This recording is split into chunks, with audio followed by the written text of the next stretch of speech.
Hare Krishna, and welcome to everybody who's watching this live, and also welcome to all of those who will be watching later. And thank you for your support. So today, as promised, we're going to talk about the coronavirus and vegetarianism. So this is a very clearly related topic because we know that the coronavirus is a category of viruses which is passed from animals to human beings. And COVID-19 is not the first coronavirus. There have been a few other ones in not very long ago. But what we know of COVID-virus, or at least what's heavily suspected, is that the way that it spread to humans is that a person in China ate a snake which had eaten a bat. So this COVID-19 virus, or coronaviruses in general, seem to be quite common in bats, but usually they're not passed on to human beings. But what happened was because when the snake ate the bat, then in the body of the snake, the virus mutated, and then it became in a form which could be picked up by humans. So that's what happened, and then it was spread very quickly after that. So if the guy was a vegetarian, we wouldn't be suffering with the coronavirus pandemic right now. So that's one big blow against meat eating. And I've heard, actually, someone posted earlier below that since then China has banned the consumption of like wild game. So that's a step in the right direction. And I hope that people really do take this seriously and figure out that eating meat is not worth it, because look at the problems that we're having. So then there was, like I was saying, COVID-19 is not the first. There was a couple of other coronaviruses. One of those was in 2003, called SARS. So that stands for Severe Acute Respiratory Syndrome. And that was also started in China. It was a coronavirus that came from someone eating this type of wild cat called civet cats that they catch, and then they breed them in captivity, but they're actually wild animals. So, and then the other one, 2012, was in the Middle East, called MERS, or Middle East Respiratory Syndrome, and that was also originated from bats, and was I don't know how I guess the bat transferred the virus to a camel, and then somebody ate a camel meat, and then he got the virus. So that one had they weren't so contagious, but they had high mortality rates. The coronavirus, compared to those, is not so frequently fatal, but it's super contagious, and that's why we've got this huge problem right now. So the point is that there are universal laws which govern the world, and we need to know what those laws are so that we can follow them and do things right. Because obviously, if you break the law, you are due some punishment. And it's like, I was talking about in the first video, a similar point, but in relation to food and this body that we have. So the body is a machine. And it's like if you buy a machine, you buy some, new computer or a new appliance for your home or something like that, and you don't know how to work it, you need to read the manual. But if you think, I don't need the manual, I'll figure it out, and then you do something wrong, there's a chance that you can, break the machine, or, just something bad happens. It doesn't work the way that it's supposed to.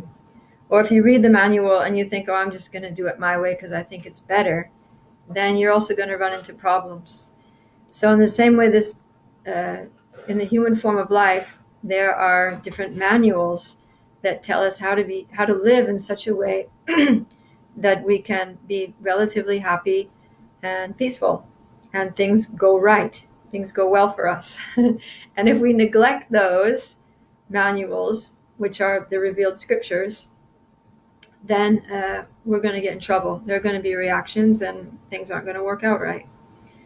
So one such manual is the ancient scripture called the Bhagavad Gita, which is over 5,000 years old, spoken by Lord Krishna to his devotee Arjuna. And in there, about as far as eating, Krishna says that one can be freed from all kinds of sin by offering food to him first before eating. Because meat eating is unlawful. Meat eating is a sin because it involves violence. And whenever we intentionally, deliberately, and unnecessarily harm another living entity, there's going to be a reaction. There's going to be a bad karmic reaction. But Krishna says that you get free from that karmic reaction if you offer your food to me. Because not only killing animals, you get a reaction, even killing vegetables. You know, when you eat lettuce, you have to cut the lettuce. You basically kill it, or you uproot the carrot plant, you know, it's finished. So you're even eating vegetables, you're killing the vegetables. And, you know, grains are seeds. So when we cook those seeds, that means that they can never sprout. So we're basically curtailing their potential to live. And if we don't offer the food to Krishna, we will get bad karma even for that. So, you know, the laws of nature are very subtle, and Krishna just applies this very simple procedure that we just offer our food to him. And there's a process for doing that. There are mantras for doing that. And I strongly encourage you to learn how to do it by just Googling how to offer food to Krishna. And you can get, you know, articles and YouTube videos and all that on how to do it. I won't go into it here because it's very well laid out online elsewhere. But yeah, so Krishna says that. He says, Yagya Shishta Shinasanto Muchyante Sarvakil Bishai, that we get freed from all kinds of sin just by offering our food to him. So then somebody could say, well, then we can eat meat, and, you know, before eating it, we offer to Krishna. So there's a problem with that Krishna doesn't eat meat. He doesn't like meat because, like we were just saying, it's a product of violence, and Krishna doesn't support violence. So, and Krishna tells us in the same scripture, in the Bhagavad Gita, what he does eat. And he says there, Patram Pushpam Phalam Toyam Yo Me Bhaktya Prayachati. He says that if one offers me with love and devotion a leaf of flower, fruit, or water, I will accept it. So the foods that Krishna eats are in the categories of fruits and vegetables and grains, you know, plant-based foods. And we also know from his pastimes that he eats dairy products, because Krishna is very fond of cows, and he's famous as the butter thief. And there are many pastimes where he eats yogurt and butter and milk sweets. So we know that Krishna likes those things. So Krishna is a lacto-vegetarian, and followers of Krishna are generally lacto-vegetarians. Also, there are many vegans, because vegans are concerned with the way that cows are treated, particularly mistreated in many places. And so out of a desire to not harm cows, then they choose a vegan lifestyle, vegan diet. But then again, if we offer the milk to Krishna, then the cow gets the benefit of having its milk offered to Krishna, so that helps the cow.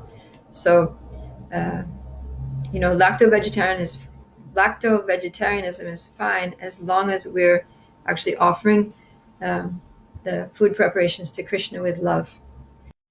Very important.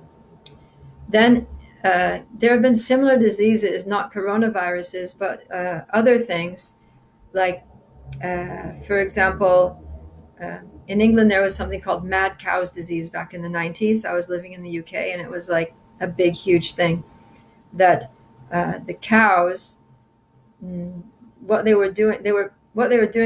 cows developed this disease, which got to be called mad cow's disease, which the proper name for it is bovine spongiform encephalopathy.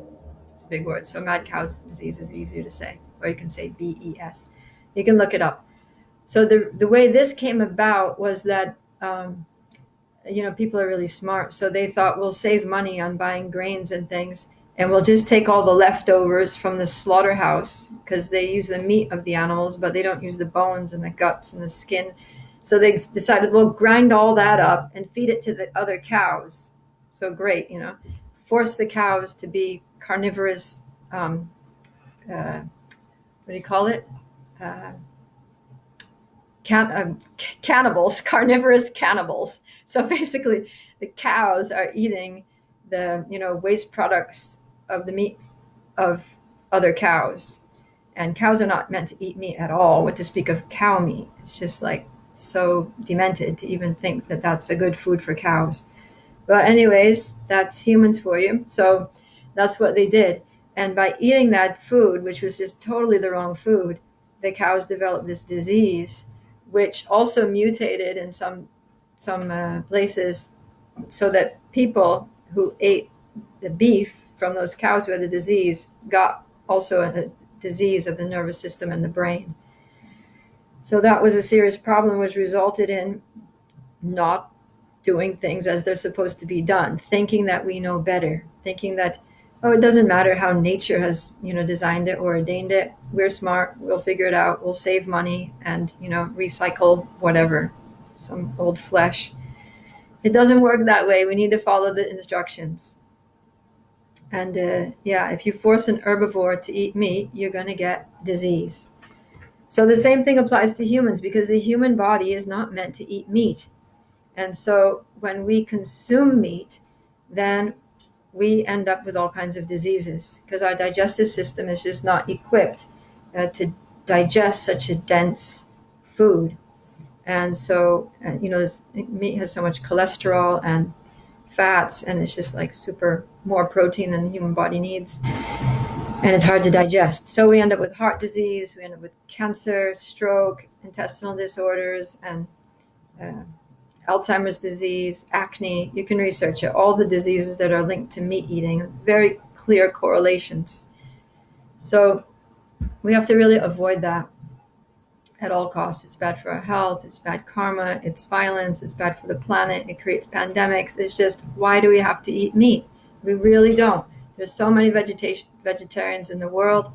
If you go to India, is a country where people have been vegetarians for thousands and thousands and thousands of years, and they're very strong. There's no shortage of population. It's not that their children are, weak and malnourished. So, yeah, it's like we have to put the type of fuel into the body which it's made to run on. It's like if you have a car. So let's say you have a car which is supposed to take regular gas, and you put diesel into it. So diesel, whereas gas is a solvent, diesel is more like an oil. It's more dense. So one thing is that a regular gas engine will not burn diesel at all. But instead, that diesel will just, it'll clog up the delicate fuel injection lines and just cause a lot of issues for your engine. Similarly, if you have a diesel vehicle and you put gas into it, it's going to be even worse. So the point is, you need to know which fuel goes into which vehicle. And the human body, it's a lacto-vegetarian diet, which makes it function at its optimal capacity. So we need to do that and offer that to Krishna, and everything's going to be good. And we're not going to have these crazy pandemics where everybody has to, stay in their house for weeks and weeks on end and go into a whole economic crisis just because some guy wanted to eat a snake. It's just ridiculous. So, yeah, those are some thoughts that I'd like to leave you with. Let's see. There's a question here. If we offer milk, does the cow get benefited? Yeah, I was saying that the cow gets benefited because, the cow the milk came from the cow. So Krishna is so kind that when someone offers something to him with love, he accepts it. And anybody who's involved with the process of the offering is also benefited. So the cow is definitely involved with the process of offering because she produces the milk. And also Krishna loves cows. So he's very inclined to benefit the cows. Alternatively, the other side of it is also true, that anybody who's at all involved in the process of meat eating will get the bad karmic reaction for the meat eating. That's described in the scriptures. Not only the person who eats the meat, but the person who cooks it, the one who raises the cow for slaughter, the one who slaughters the cow, the one who transports the meat to the store, the one who sells the meat, the one who carries it.